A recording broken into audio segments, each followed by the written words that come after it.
میگویم بعدی نمازهای 5 وقته آیت الکرسی را میخوانیم. خواندنش درست است؟ خواهش میکنم جواب دهید.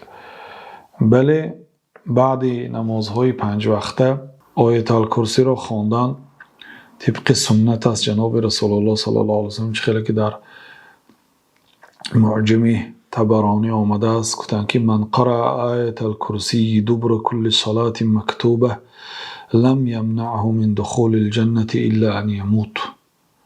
کدام انسانی که بعد نماز فرض آیت الکرسی را قرائت کند، بین این بنده و بین جنت فقط مرگ است. گفتند ببینید، اگر شما نماز بامداد را خواندید سپس آیت الکرسی را خواندید، رفت و تا پیشین اگر وفات کنید شما وارد بهشت میشوید، و اگر بعد پیشین آیت الکرسی را خوانید و تا نماز عصر وفات کنید شما وارد بهشت میشید. همین گونه بعد هر یک نماز اگر قرائت کنید تا نماز آینده اگر از دنیا گذرید شما وارد بهشت میشید.